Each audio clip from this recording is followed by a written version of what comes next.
রতন,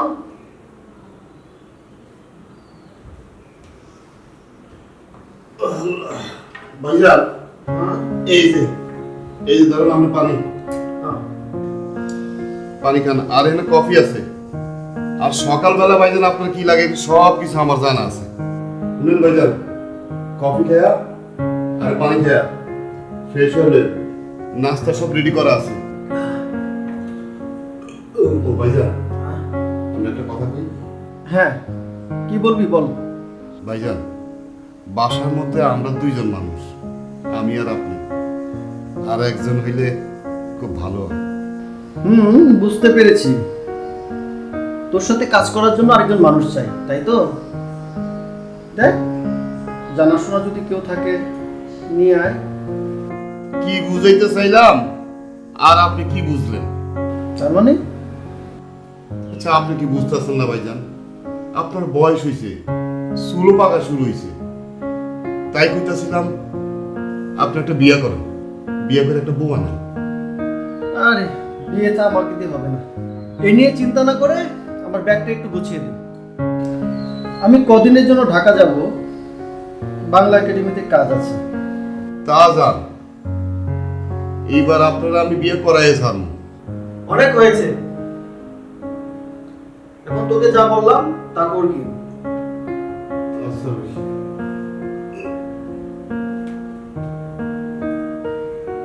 বিয়ে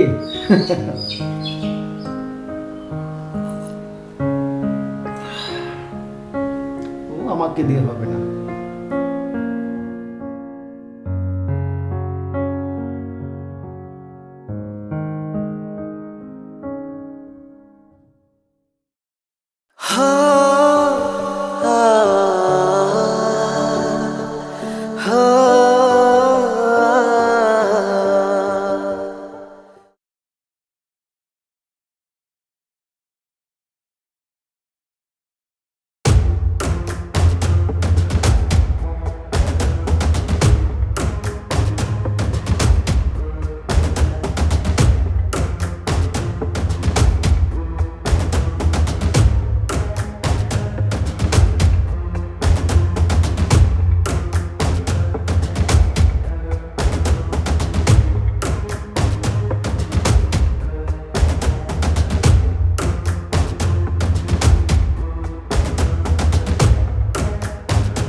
এই রতন, রতন, এই বাহিরে আয়।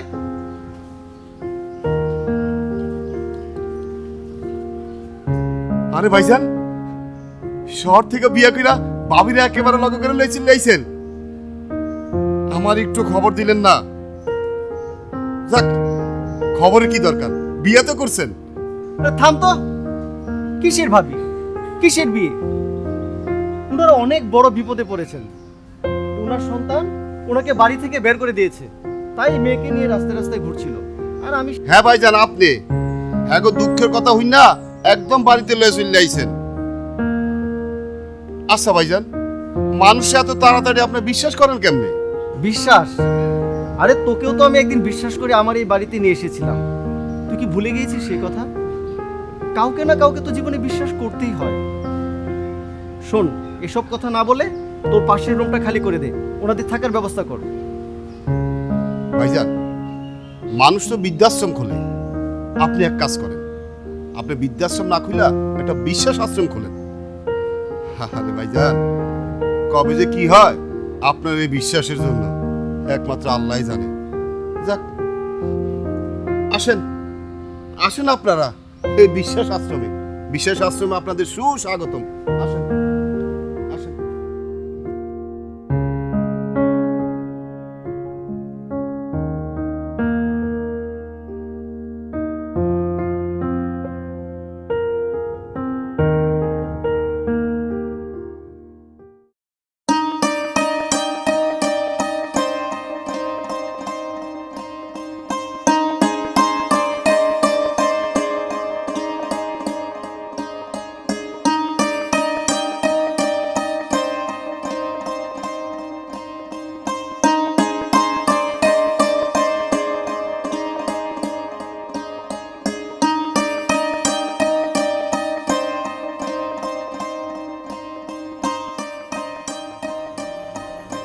বাবা সবুজ, তুমি কি ব্যস্ত?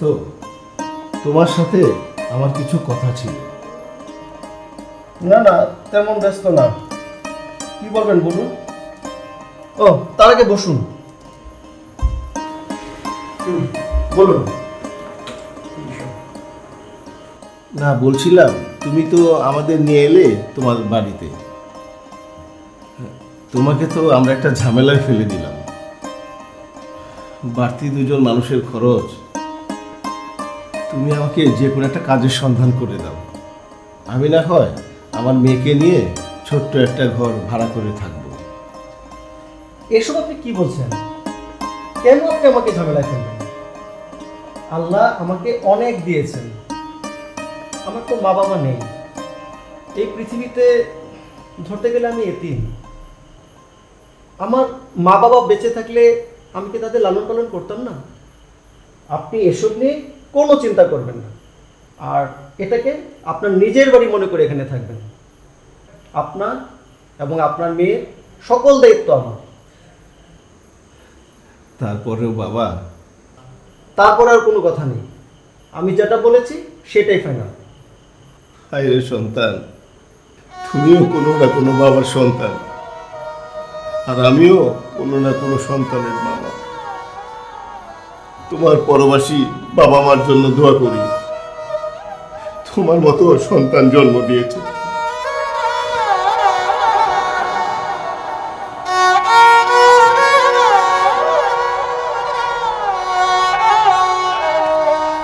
এই পৃথিবীতে কত বিচিত্র এরা মানুষের জীবন।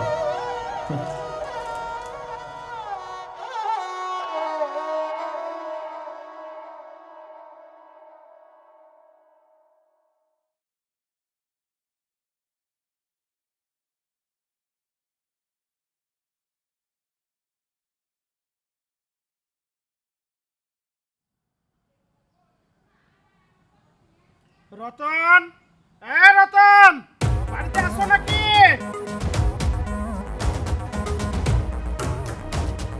আসসালামু আলাইকুম চেয়ারম্যান সাহেব। তা হঠাৎ কি মনে করে আপনি আমাকে বাড়িতে? আমাকে কিছু মনে করে আসতে হবে তোমাদের বাড়িতে? আরে আমি এলাকার চেয়ারম্যান, আমি কখন কিভাবে আসবো সেটা কি তোমাকে নোটিশ করে আসতে হবে? সি সি সি সি সি না চেয়ারম্যান সাহেব, আসলে আমি কথাটা ওইভাবে আপনাকে বলি নাই। শোনো, আমি যে কাজের জন্য এসেছি, সবুজ সাহেব, তোমাদের সবুজ সাহেব ইদানিং মেয়ে ছেলে পেলে এনে এলাকায় লালন পালন শুরু করেছে। আমি এই এলাকার চেয়ারম্যান থাকতে এই ধরনের কাজ চলবে না, এটা মনে রেখো। সবুজ সাহেবকে বুঝিয়ে দিও, সবুজ সাহেব যেন এই ধরনের কাজ কারবার থেকে বিরত থাকে, না হলে ভয়ানক পরিণতি হবে। তাহলে আমি আসি। রতন মিয়া, ব্যাপারটা তো বুঝতে পেরেছো? বুঝতে পেরেছো না? জি চেয়ারম্যান সাহেব, আমি বুঝতে পারছি। ভাইজান আসলে আমি ভাইজানের সব কিছু খুলে কমু।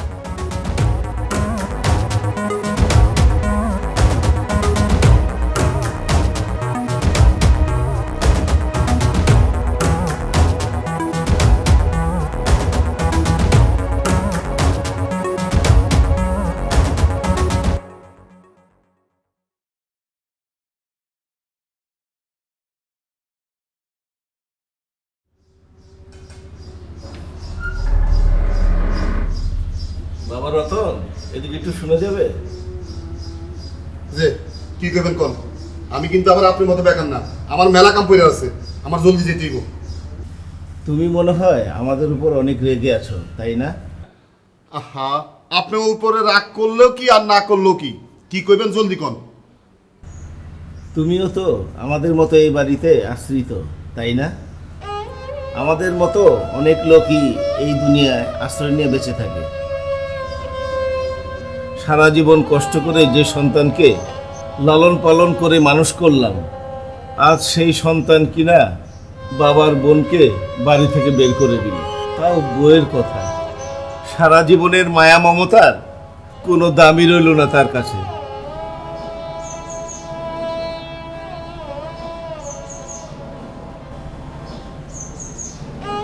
জন্মের পরপরই আমার মা বাবা দুজনই মারা যায়। চাচার কাছে আমি বড় হই, সেই কয়দিনই চাচা আমার লালন পালন করছে। আমার সাবাই লোক হইতে যে কয়দিন সময় লাগে, তারপর আমার কাছ থেকে আমার সব সম্পত্তি লেখা আমার বাড়ি থেকে বাইর করে দিচ্ছে। তার অনেক ক্ষমতা, তাই আমি কিছুই করতে পারি নাই। আমি একদিন আত্মহত্যা করার জন্য ভাইজানের গাড়ির সামনে ঝাঁপ দেই। হায়াত রাখছে আল্লাহ, মরুম কেমনে। সেখান থেকে ভাইজান আমারে নিয়ে আইলো তার বাড়িতে। একদম মাটির মানুষ ভাইজান, এত সয় সম্পত্তি, কিন্তু এই কুল তিন কুল ওনার কেউ নাই। তারপরেও তার ভিতরে কোনো অহংকার নাই। ঠিক আছে, আপনি বসেন, আমি একটু বাজারে যাই।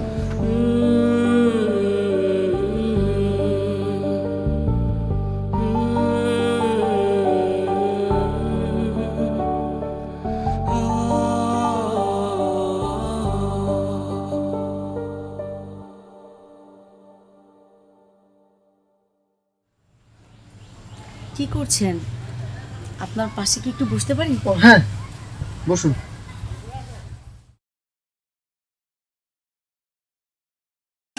তা আমার এখানে থাকতে আপনাদের কোনো অসুবিধা হচ্ছে না তো?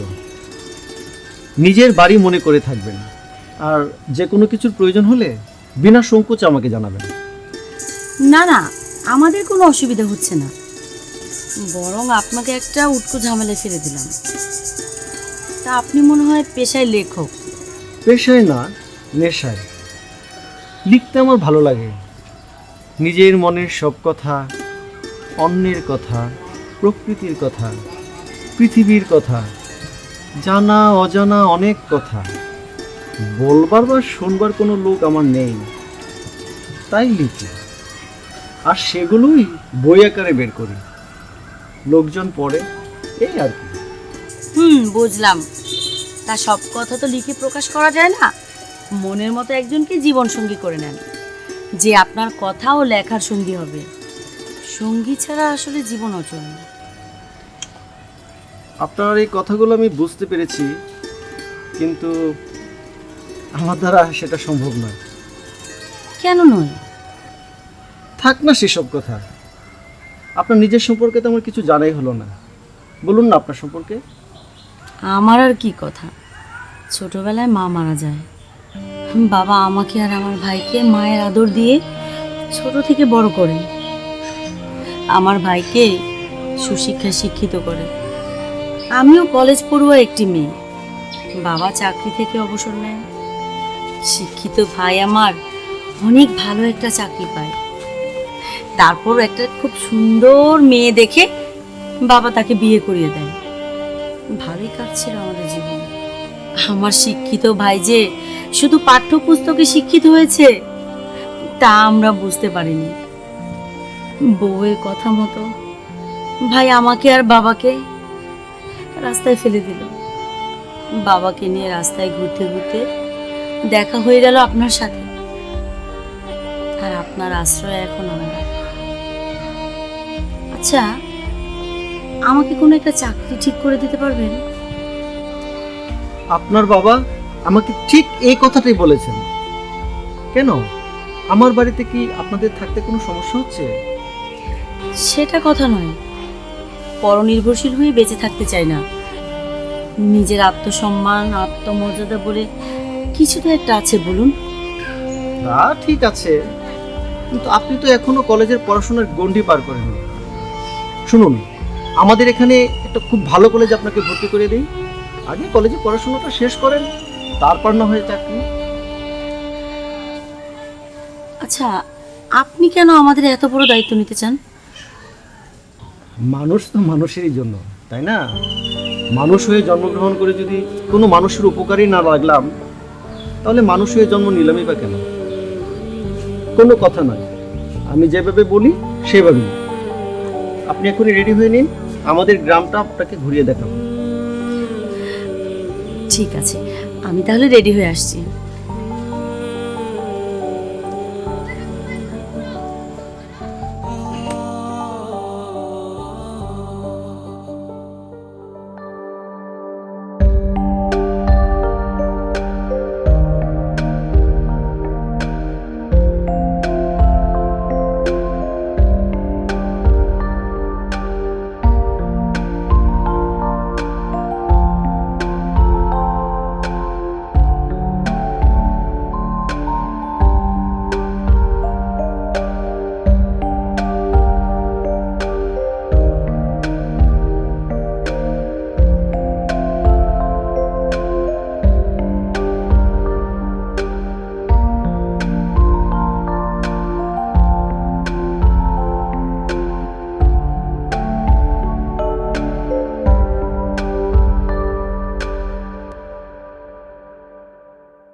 দেখে তো মনে হচ্ছে খুব ফুরফুরে মেজাজেই আছেন।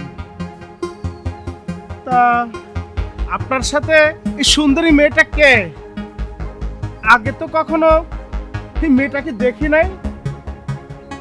আরে বিয়ে শাদী করে নিয়ে আসছেন না বিয়ে শাদী করতে যাচ্ছেন? চেয়ারম্যান সাহেব, আমি সবসময় ফুরফুরে মেজাজেই থাকি। মেয়েটি আমার আত্মীয়, এখনো বিয়ে হয়নি। বিয়ে যে কোনো মুহূর্তে হতেই পারে। তবে এই বিষয়ে আপনাকে কৌতূহলী না হলেও চলবে। আরে কৌতূহলের তো কিছু নাই, আমি এলাকার চেয়ারম্যান, সবকিছু দেখে রাখা আমার উচিত। সব উচিত সব জায়গায় করবেন না। আপনি আপনাকে নিয়ে থাকুন, আমাকে আমার মতো থাকতে দিন, সেটাই মনে হয় ভালো। ঠিক আছে, সময়ই সবকিছু বলে দিবে। আমি যাই আমার মতো, আপনি যান আপনার মতো। সেটাই ভালো। আপনি যান আপনার মতো, আমি যাই আমার মতো। আসসালামু আলাইকুম, আসি।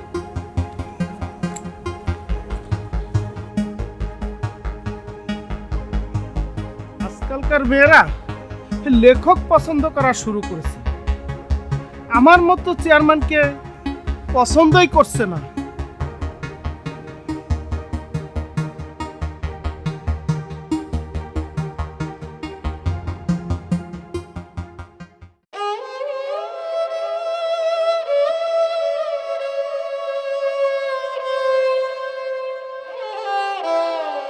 মা সাথী, একবার শুনে যা তো। বাবা, আমাকে ডেকেছো? আমার পাশে বস। বলো। কোথায় গিয়েছিলি সবুজের সাথে? উনি আমাকে পুরো গ্রামটা ঘুরিয়ে দেখালেন। জানো বাবা, খুব ভালো মানুষ উনি। আমি ওনাকে বললাম আমার জন্য একটা চাকরি ঠিক করতে। উনি কি বললো জানো? কি বললো মা? বলল সে এখানে আমাকে একটি ভালো কলেজে ভর্তি করিয়ে দিবেন, পড়াশোনা শেষ করব, তারপর চাকরির কথা। এটা কি হয় তুমি বলো? তার উপর আমরা দুইটা মানুষ থাকবো, সে তো আমাদের রক্তের কেউ না বাবা। রক্তের সম্পর্ক সবসময় আপন হয় না। নিজের রক্তের ছেলে দেখলি না কি করলো আমাদের সাথে। সবুজের সাথে আমাদের একটা আত্মার সম্পর্ক হয়ে গেছে। আমিও নিজের জন্য একটা চাকরির কথা ওর কাছে বলেছিলাম, আমাকে অনেক কথা শুনিয়ে দিল। যাই হোক, এমন কিছু করিস না যেন ছেলেটার বিশ্বাস নষ্ট হয়। তুমি কি তোমার মেয়েকে চেনো না বাবা? হ্যাঁ মা, তোমার উপরে আমার বিশ্বাস আছে। বাবা, আমি সবুজ সাহেবকে এক কাপ কফি দিয়ে আসি, অনেক রাত হয়েছে। তুমি ঘুমিয়ে পড়ো। ঠিক আছে মা, তুই যা। তুমি ঘুমিয়ে পড়ো কিন্তু। ঠিক আছে মা, আমি শুয়ে পড়ছি।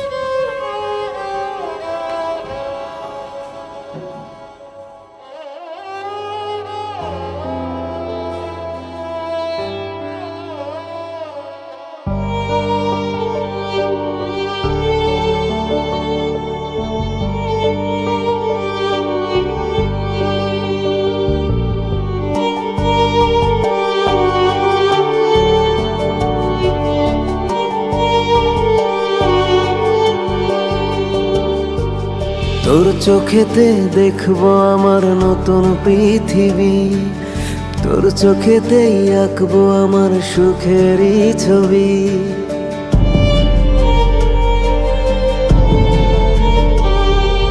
তোর চোখেতে দেখবো আমার নতুন পৃথিবী, তোর চোখেতে আঁকবো আমার সুখেরই ছবি।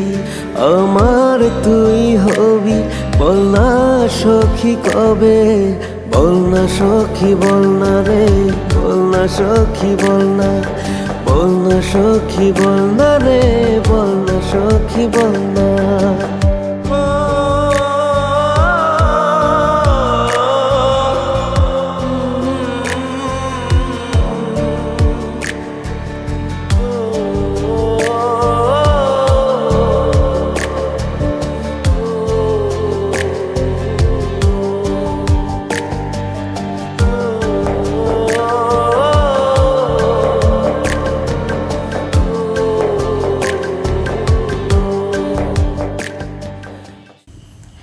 আপনার কফি। ও আপনি? আমি তো সকালে কফি খাই, রাতে কফি খাই না। ঠিক আছে, তাহলে নিয়ে যাই। এই শোনো, তুমি যখন নিয়ে এসেছো অবশ্যই খাবো। এই যা, আমি তো তোমাকে তুমি বলে ফেললাম। এখন থেকে আপনি আমাকে তুমি করে ডাকবেন, এতে আমার কোনো সমস্যা নেই। এখন কফিটা তো খাবেন। হ্যাঁ দাঁড়ান। দাও।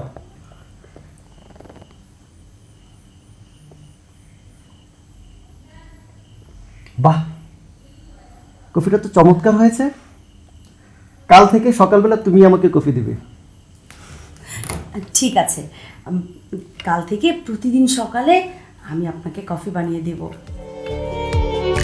হো সূর্য যেমন প্রতিদিনই ওঠে আকাশে, চাঁদের আলোয় জ্যোৎস্না হয় যে রাতের আধারে, তুমি আলো হয়ে থাকবে আমায় ছুঁয়ে। বল না সখী বল না রে, বল না সখী বল না, বল না সখী বল না রে, বল না সখী বল না।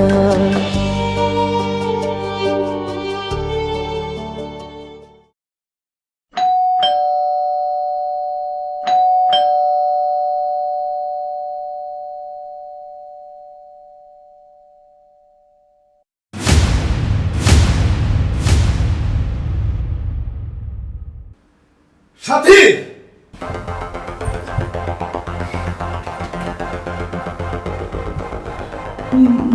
বাবা, বিশ্বাস করো, আমি আমি কিচ্ছু জানি না বাবা।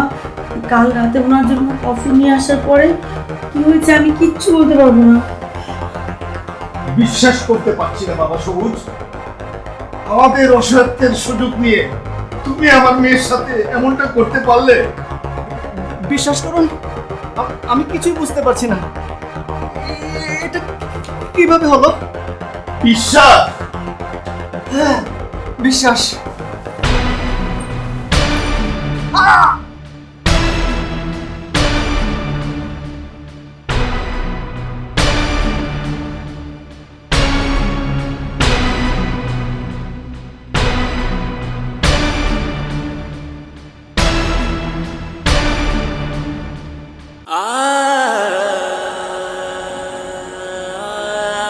বিশ্বাস?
তোমরা দেখো খুব ভালো আড্ডা জমিয়েছো।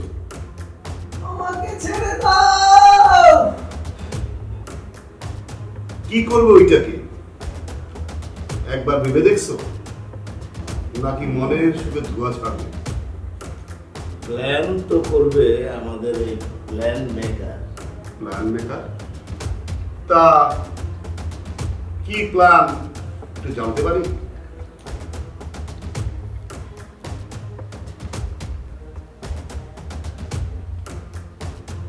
ওকে আমি মারবো না, ওকে তো আমার ভীষণ প্রয়োজন।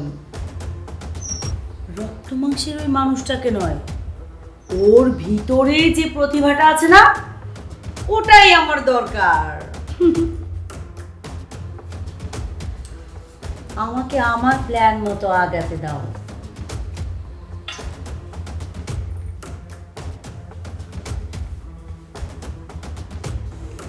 আমার কিন্তু খুব খটকা লাগতেছে সাথীর উপর। তুমি কি ব্যাপারটা কিছু বুঝতে পারছো? মোল্লার দৌড় তো মসজিদ পর্যন্তই। তুমি কোনো চিন্তা করো না, ওর উপরে নজর রাখো। আমাকে ছেড়ে দাও। রতন, চলো আমরা বাইরে যাই। বাইরে যাই এলাকার কিছু গণ্যমান্য মানুষের সাথে কথা বলি। সবুজ ঢাকা গিয়েছে কাজের জন্য, আর ফিরে আসছে না। চলো। দাঁড়াও, তোমার এই পোশাক পরিবর্তন করে রতন সেজেই চলো। চলো আমরা কাজে লেগে পড়ি।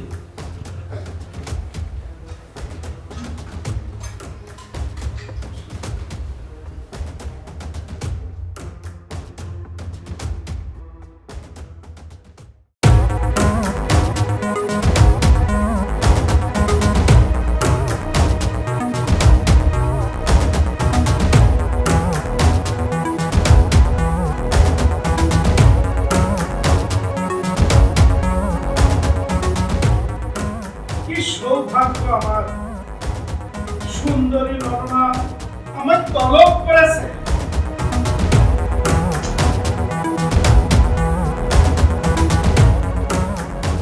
আপনার সাথে প্রেম করার জন্য আপনাকে তলব করা হয়নি। শুনুন,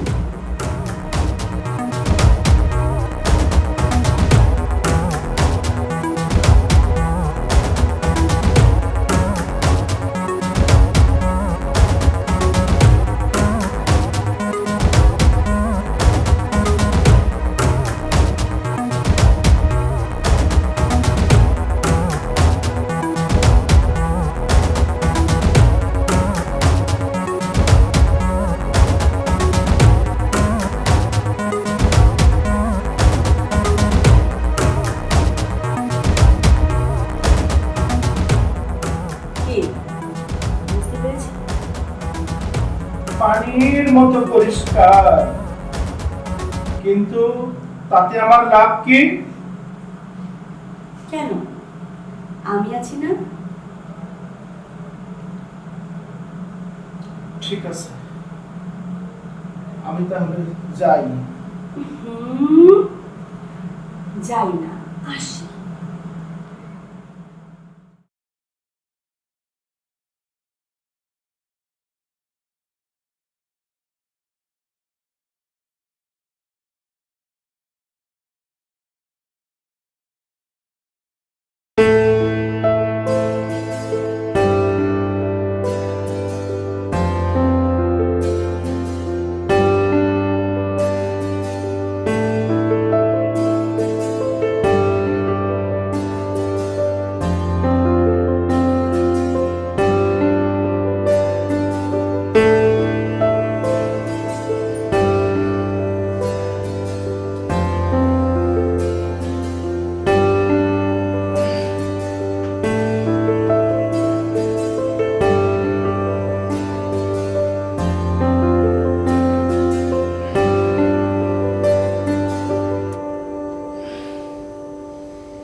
তা কেমন আছেন বিশ্বাস সাহেব?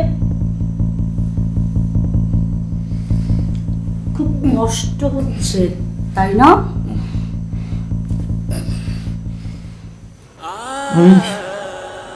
আমি কি এমন ক্ষতি করেছি তোমাদের?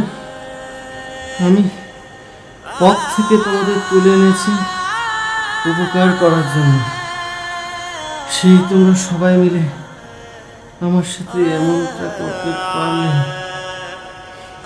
এই পৃথিবীতে কত বহুরূপী মানুষ আছে, তোমাদের না দেখলে বুঝতাম না। এতদিন এত কাছে থাকার পরেও ওই রতনকে আমি চিনতে পারিনি। আমাকে আমাকে এভাবে তিলে তিলে কষ্ট না দিয়ে একেবারে মেরে ফেলো। না না না না, তা হবে না। তোমাকে তো একেবারে মারা যাবে না। আমার এই নরম শরীরটা তুমি যেভাবে উপভোগ করেছো না, আমিও ঠিক তেমনি তিলে তিলে ধ্বংস হওয়া দেখে উপভোগ করব। বুঝতে পেরেছো? সারা পৃথিবী জেনে গেছে লেখক সবুজ আহমেদ এই পৃথিবীতে আর নাই, শুধু আমরা তিনজন ছাড়া। তোমার এই ভিতরে লুকিয়ে থাকা প্রতিভাটা না আমার চাই। তার মানে মানে খুব সহজ। তুমি এই বন্দি ঘরে বসে শুধু লিখবে আর লিখবে, আর তোমার সেই লেখা ছাপা হবে, সারা দুনিয়া পড়বে। কিন্তু কেউ জানবে না এই লেখাটা যে সবুজ আহমেদের। সবাই জানবে এই লেখাটা বিচিত্রা চৌধুরী। কে কে এই বিচিত্রা চৌধুরী? হ্যাঁ, সাথীর ভিতরে লুকিয়ে থাকা মানুষটাই হচ্ছে এই বিচিত্রা চৌধুরী। নিজের নাম নিয়েও চলো না। কিন্তু তোমার এই আশা কোনোদিন পূরণ হবে না। আমি আমার এই প্রতিভা তোমার মতো লোকের কাছে বিলিয়ে দিতে পারবো না। দরকার হয় আমি নিজেকেই নিজে শেষ করে দেব। কেন ছেলে মানুষই করছো? তুমি চাইলে আমার এই নরম দেহটা আবার ভোগ করতে পারো। মিথ্যা অপবাদ দিয়ে আমাকে কফির সাথে ঘুমের ওষুধ খাইয়ে তুমি যে ঘটনাটি ঘটিয়েছ, সবার উপরে একজন আছেন, তিনি সইবেন না, তিনি সইবেন না। শোন, আমি বিচিত্রা, আমি যা চাই তাই পাই। রতন, এক্ষুনি ইঞ্জেকশন টান, ওকে আবার ঘুম পাড়াতে হবে।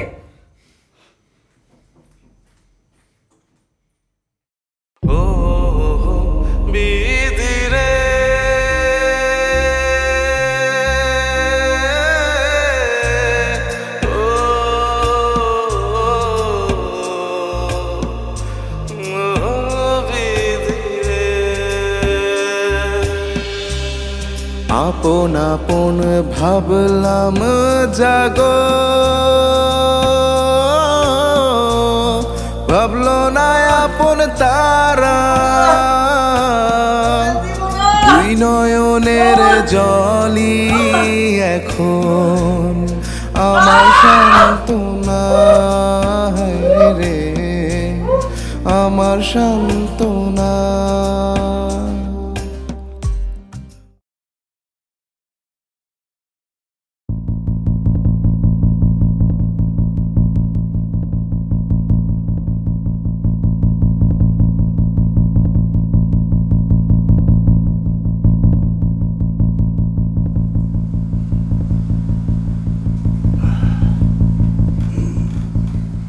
বেশ অনেকদিন তো হয়ে গেল, তোমার প্ল্যানটা বলো। আগুন দাও। এবার তোমার মতি গতি কেমন জানি মনে হচ্ছে সাথী। তাই? তা কেমন মনে হচ্ছে? আহা, কথা বাড়িয়ে লাভ নেই, কাজের কথায় আসো।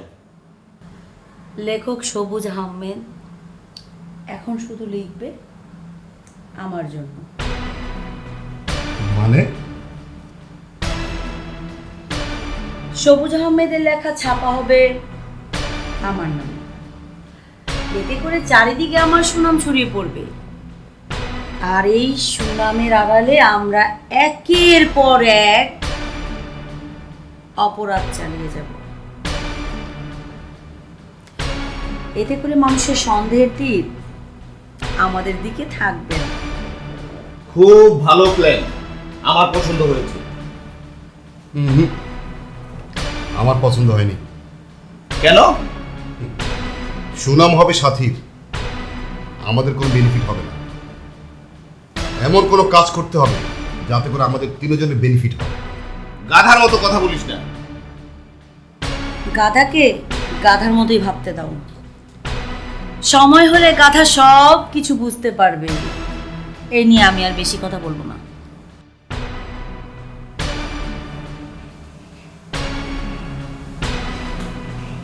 তোমরা যার যার রুমে যাও, আমি এখন ঘুমাবো। ওকে।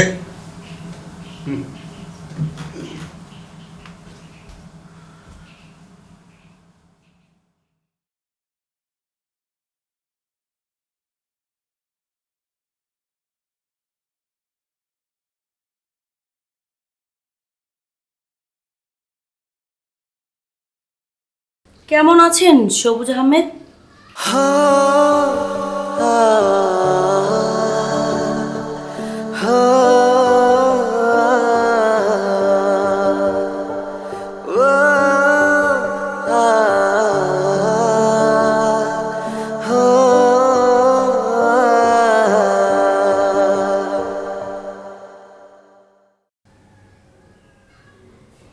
যাই হোক, আপনি কেমন আছেন তা জানার আমার কোনো প্রয়োজন নাই। যার জন্য এসেছিলাম, শোনেন, আমাকে একটা উপন্যাস লিখে দিবেন যেটা দিয়ে আমি একটা নোবেল পুরস্কার পাই। আর এটাই হচ্ছে আপনার জীবনে আমার জন্য শেষ লেখা, তারপর আপনার মুক্তি। মুক্তি? আমার মুক্তি? এটাও তুমি আমাকে বিশ্বাস করতে বলছো? দিব, তোমাকে আমি আমার জীবনের সেরা উপন্যাসটি লিখে দেব। শুনে খুব খুশি হলাম। কিন্তু আমি যে খুশি হতে পারলাম না, কারণ আমার এই উপন্যাসটি শেষ হওয়ার আগেই তুমি হয়তো পৃথিবীর মায়া ত্যাগ করে চলে যাবে। মানে? ওই যে একটা কথা বলেছিলাম না, বিশ্বাসী জীবন, বিশ্বাসী মৃত্যু। তুমি যাদের বিশ্বাস করে এতটা পথ চললে, তারাই তোমার সাথে বিশ্বাসঘাতকতা করবে। তুমি তো হচ্ছ এই গ্রুপের প্ল্যান মেকার। এবার প্ল্যান মেকারে যে ওদের প্ল্যানে হেরে যাবে। কি বলছেন আপনি এসব? আপনি আমাকে ভুলভাল বলছেন, যেন আমরা নিজেদের মধ্যে দ্বন্দ্ব লাগিয়ে দিই। আমি ঠিকই বুঝতে পেরেছি। একটিবারের জন্য আমার কথা বিশ্বাস করে ওদের নজরে রাখো, তাহলেই সব বুঝতে পারবে। শোনো, আমি বলে দিচ্ছি, তুমি কি কি করলে ওদের প্ল্যান বুঝতে পারবে। ওরা ওরা তোমাকে বেঁচে থাকতে দিবে না। তাহলে শোনো।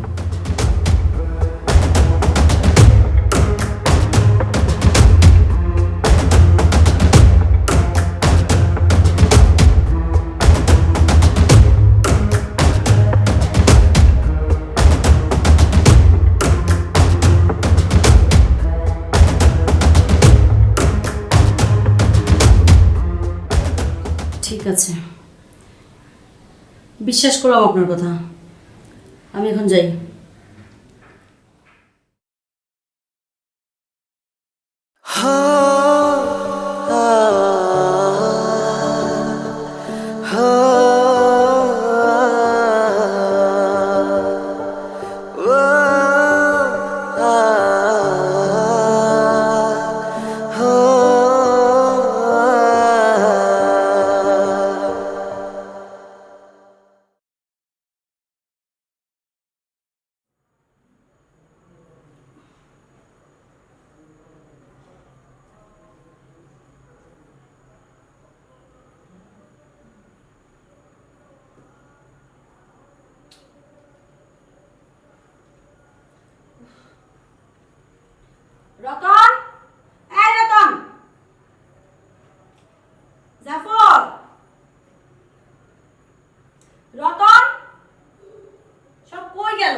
আরে কি বলছো? আমি তো কিছুই শুনতে পাচ্ছি না, একটু জোরে বলো না।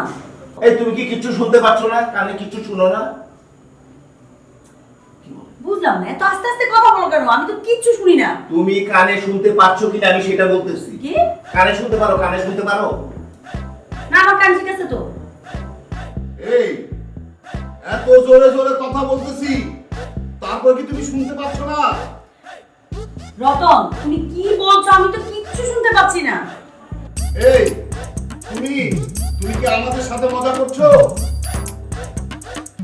এইটা আবার তোমার কোন নতুন প্ল্যান? কি? এইটা আবার তোমার কোন নতুন প্ল্যান? আরে আমি সত্যি বলছি, আমি তোমাদের কথা কিচ্ছু শুনতে পাচ্ছি না। তুমি কি কানে কিছু শুনতে পাচ্ছ না? ও মানে এই যে দুল করেছি তো, শুনুন না? কি কইয়া কয় কি? তুমি হ্যাঁ, কানে কানে কানে শুনতে পাও না? আরে এই যে কত সুন্দর কালের দুল দেখা করেছি। এই তুমি কখন থেকে শুনতে পাও না? আমি যেটা সকালে পড়েছি, এই যে একটা সকালে। আমি বলি কে সে বলে কি? এই এই তুমি কি আমাদের লগে মজা করতেছো? কি হয়েছে তোমার? তোমার কি শরীর খারাপ? এই তুমি এখানে থাকো। আমি তোমাকে বলি তুমি কিছু শোনো না? কানে কিছু শোনা যায়? এটা ভালো লাগে না? শুনবো না এটা? ওর কেমন লাগে? এই তোমার কান কান শুনতে পাও না? চলো তোমারে আমরা ডাক্তার কাছে নিয়ে যাই। কি? ডাক্তার এই যে ডাক্তার কানের মধ্যে গিয়ে ডাক্তার পরীক্ষা করবো। চলো তোমরা ডাক্তার কাছে নিয়ে যাই। তুমি কি সত্যি সত্যি কিছু শুনতে পাচ্ছ না? আচ্ছা, তোমার আর আমার কি ওই বিআই এর সম্পর্ক যে আমার সাথে মজা করো? তাহলে কি আমার ধারণাই ঠিক? কি তোমার ধারণা? আরে সকাল থেকে আমি কিচ্ছু শুনতে পাচ্ছি না। জাফর, এই সুযোগ সাথী যখন কানে বলে না, তাইলে সাথীরে ডাক্তারের কথা কয়ে আমরা বাইরে লিয়ে দেবো। গাড়ির মধ্যে বোম ফিট করে দিব। আমরা রাস্তার মধ্যে যে এক জায়গায় নেমে যাবো, তখন বোম ফুস। এইটা আবার কিসের ফুল? এই তোমরা কে কাকে ফুল দিতেছ? আরে চেয়ারম্যান সাহেব কেমন আছেন? আসেন আসেন আসেন, বসেন বসেন, এখানে বসেন। জি বসেন। আচ্ছা, তোমরা দুজনে বসো। চেয়ারম্যান সাহেব বসেন, আমি আপনাদের জন্য চা বানিয়ে নিয়ে আসি। হ্যাঁ আচ্ছা বসো, তুমিও বসো। বসেন। আমাদের এতদিনের প্ল্যান এত সহজে সাকসেস হয়ে যাবে সেটা কখনো ভাবিনি। সাথীকে তোমার, তারপর লেখক সবুজ সাহেবকে আমরা বেঁধে ফেলব। ভাই আপনারা সব কি বলতেছেন? আমি উঠি, আমার জরুরি কাজ আছে ভাই, আমি উঠি। না না না না, আমি উঠি ভাই। চেয়ারম্যান সাহেব, যাইবে? ঠিক আছে যান। আচ্ছা ও ভালো কথা, যান ঠিক আছে, যান বসেন বসেন চেয়ারম্যান সাহেব।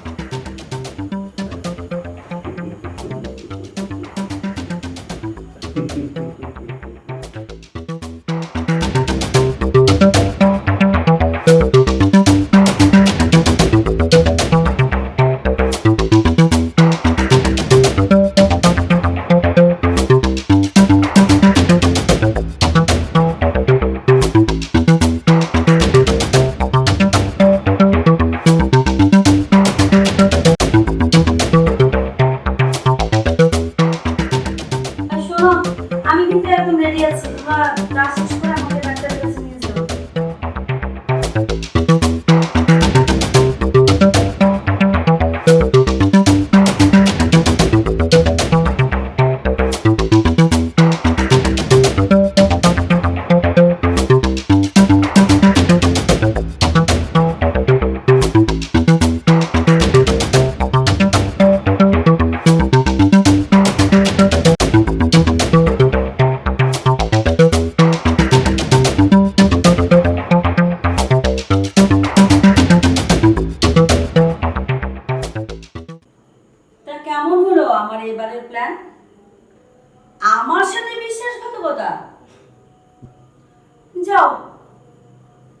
তিনজন মিলে ওই পরপরে গিয়ে আমাকে নিয়ে প্ল্যান করো। ধন্যবাদ লেখক সবুজ আহমেদ।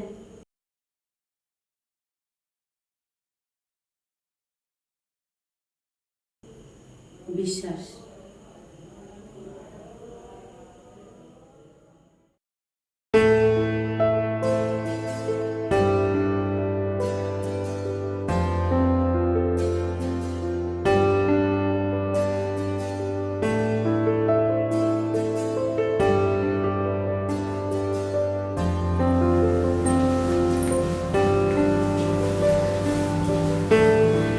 কি দেখো, ঘুমিয়ে আছো? তোমার কথা শুনে আজ আমি নতুন জীবন ফিরে পেয়েছি। আজ থেকে তুমি মুক্ত।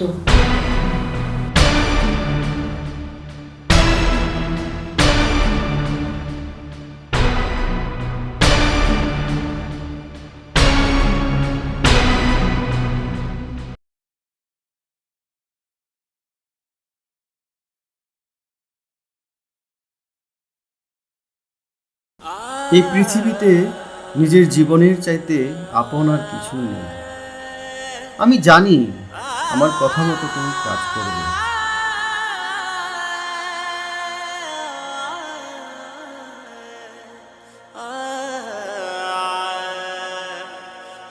এবং সেই কাজ করছো বলেই তুমি আবার নতুন জীবন নতুন করে শুরু করলে।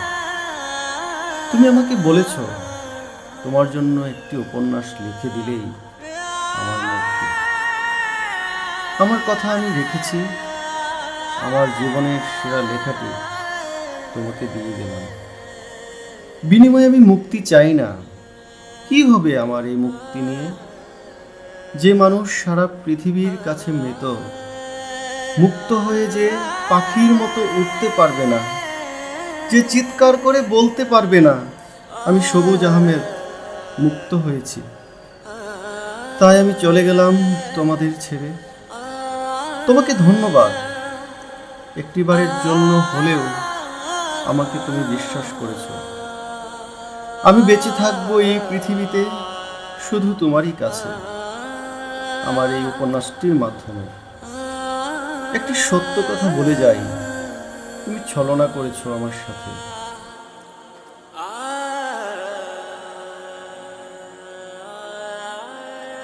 কিন্তু আমি সত্যি সত্যিই তোমাকে ভালোবেসেছিলাম। স্বপ্ন দেখেছিলাম তোমাকে নিয়ে নতুন ঘর বাঁধার। একটিবার হলেও বিশ্বাস করো আমার এই কথাটি। সুখে থেকো তুমি।